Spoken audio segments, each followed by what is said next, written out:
وہ قومیں کبھی آگے نہیں بڑھتی جو حقیقت پسند نہیں ہوتی۔ راج راج کے مشائخ کی خدمت کرو، نعت خاں کو حضور نے دیا دو، لیکن تھوڑا ادھر بھی تو خیال کرو نا، چیزوں پر غور کرو۔ تو دینے کا جب معاملہ آتا ہے تو پھر ہمارے خرچے بڑھ جاتے ہیں۔ ایک بندہ کہتا ہے میں امام حسین کی خدمت میں آ گیا، میں نے کہا حضور کچھ عطا کریں۔ میرا خیال تھا 2 4 10 دینار مل جائیں گے، موج لگ جائے گی۔ کہتے ہیں قربان جائیں، امام حسین مجھ سے فرمانے لگے ذرا بیٹھ جا، تھوڑا انتظار کرنا پڑے گا۔ اس وقت تو ظاہری طور پر میرے پاس کوئی شے بھی نہیں۔ کہتے ہیں میں بیٹھ گیا، چند گھنٹے مجھے بیٹھنا پڑا، 5 تھیلیاں اشرفیوں کی بھری ہوئی آئیں، 5000 اشرفیاں، ایک تھیلی میں 1000 پوری۔ میرا خیال تھا 2 4 10 مل گئی تو بات بن گئی، لیکن قربان جائیں، شانوں والے باپ کا پتر، عزتوں والی ماں کا بیٹا، امام الانبیاء کے نواسے حضرت امام حسین نے نا وہ 5 تھیلیاں اٹھائیں، میرے ہاتھ میں تھمائیں۔ کہتے میں حیران ہو گیا، یوں بھی ہوتا ہے؟ میں ابھی سکتے سے باہر ہی نہیں آیا تھا کہ 5000 ہی دے دیا، میں باہر ہی نہیں آیا تھا کہ حسین ابن علی فرمانے لگے میرا ہاتھ تھام کے معاف کر دینا، تمہیں ذرا انتظار کرنا پڑا۔ دیکھو خود بھیک دے خود ہی کہے منگتے کا بھلا ہو، خود بھیک دے خود ہی کہے منگتے کا بھلا ہو۔ یہ دیکھو نا، یہ عالی شان گھرانے، یہ لاجپال لوگ ہیں، یہ غریب نواز ہیں، یہ وہ لوگ ہیں جنہیں عطا کرنا آتا ہے۔ یہ حضور کا گھرانہ ہے جس نے بانٹا ہے تو پھر دونوں ہاتھوں سے بانٹا ہے، پھر صبح و شام بانٹا ہے، پھر کمال کر دیا۔ پھر اس کے علاوہ نا غریب بھی غریبوں سے دوستی لگانا پسند نہیں کرتے۔ کدے ریڈی والے نال فوٹو کھچائی جے، وہ بالکل جائز پیسے ہوندے نے، انہاں نال کھچانی چاہیے، انہاں نال کھچان دیو جنہاں دا پتہ ہی نہیں کتھوں آئے نے۔ اور بھائی جو محنت مزدوری کرنے والا بندہ ہے، ہمارے ایک پرانے موچی ہیں، وہ جوتے گانٹتے تھے، میں نے کبھی کسی کے ساتھ تصویر نہیں بنوائی، ویسے ہی بڑی بن گئی تو ضرورت نہیں پڑی، کوشش بھی نہیں کی۔ بزرگوں کے ساتھ کھڑا ہونا ویسے ادب کے خلاف ہے، اور باقی معاملات سے ویسے تھوڑی احتیاط کرتے ہیں، اور ہمارے بزرگ ویسے ہی فوٹو بازی کو پسند نہیں کرتے تھے۔ تو وہ جوتے گانٹتے ہیں موچی، تو وہ کبھی جاتے تھے نا، اب تو خیر جوتے گنڈواتا ہی کوئی نہیں، تو کبھی جاتے تھے نا تو کہتے 4 روپے دے دو، تو پورے 5 دے دیتے، کہنے پھاڑا اپنا روپیہ۔ ہاں، پکڑ گردن کو جھکا دیتا ہے خیرات کا پتھر، جہاں میں مانگنے والوں کے سر کبھی اونچے نہیں ہوتے، چک روپیہ میں نہیں لیتا۔ تو میں ایک دن، وہ بیمار تھے، تیمارداری کرنے گیا، تو میں کہا بزرگوں ایک میرا دل کرتا ہے، کہنے نے کی، میں کہتا ہوں فوٹو کھچانی ہے۔ وہ کہیں پترا میں تے منہ بھی نہیں توتا، بڑی دیر ہو گئی ہے، صبح سے کام لگا ہوا ہوں، تو چھوڑ دوں۔ میں نے کہا نہیں، تو خوددار آدمی ہے، تو اس قابل ہے تیرا اکرام کیا جائے۔ ہاں ہاں، اپنی زندگی میں نا اکرام کرنا سیکھیں۔ بندہ امیر غریب ہو تو پھر تو دولت کی عزت ہو رہی ہے، بندے کی تھوڑی ہو رہی ہے۔ آپ بندے کو دیکھیں، خوددار ہے، باوقار ہے۔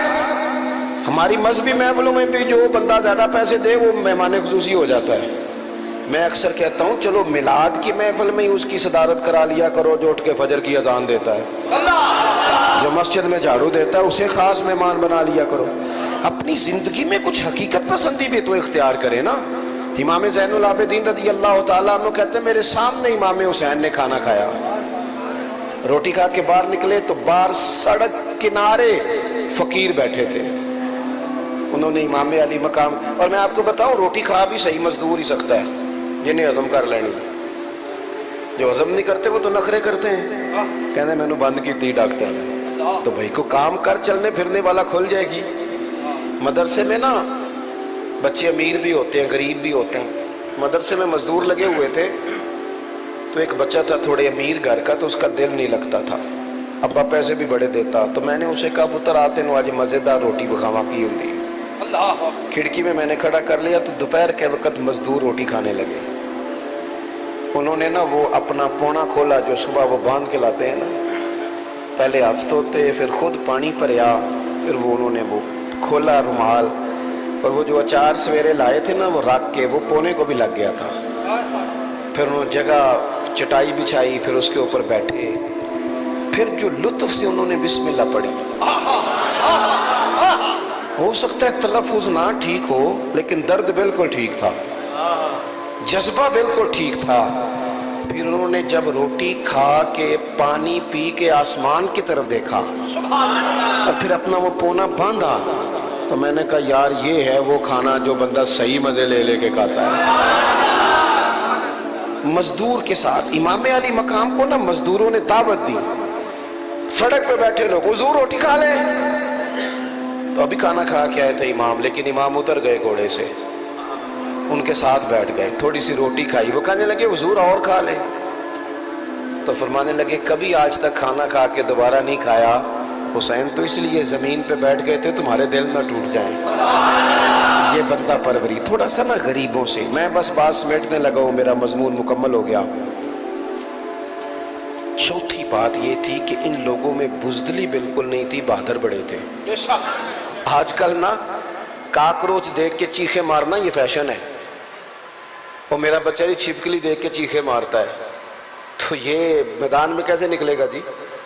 وہ جی بکرا ذبح کرنے لگے تھے عید والے دن، تو بچہ رو پڑا تو اس کی ویڈیو بنا لی ہے، تو جو بکرا ذبح ہونے پہ روتا ہے وہ میدان جہاد میں کیسے نکلے گا؟ کیا بزدلی سکھا رہے ہیں؟ کیا سبق دے رہے ہیں؟ باہر لڑائی ہو رہی ہے، اماں کہتی ہے اندر سے دروازہ بند کر لو، باہر ظلم ہوتا ہے تو ہوتا رہے. چلیں اگر کوئی بندہ فضول لڑ رہا ہے تو آپ پرہیز کریں، لیکن مظلوم کے ساتھ بھی کھڑے نہیں ہوں گے. یاد رکھنا جو قومیں مظلوموں کو تنہا چھوڑ دیتی ہیں ان ایک وقت آتا ہے ان پر خود بھی ظلم ہوتا ہے، وہ ظالموں کے ہاتھ مضبوط کر دیتی ہیں. دنیا میں قتیل اس سا منافق نہیں کوئی جو ظلم تو سہتا ہے بغاوت نہیں کرتا.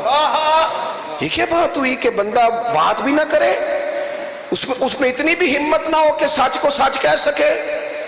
یہ کائنات کے سب سے بڑے شہزادے ہیں امام حسن اور حسین، لیکن مولا علی ہر جنگ میں ساتھ لے کے جاتے تھے. جس دن حضرت سیدنا عثمان غنی رضی اللہ تعالیٰ عنہ پر بلوانیوں نے حملہ کیا، تو چونکہ حضرت عثمان سگے خالو ہے امام حسن اور حسین. نہیں سمجھ آئی بات کی آپ؟ حضور کی کتنی بیٹیاں ہیں؟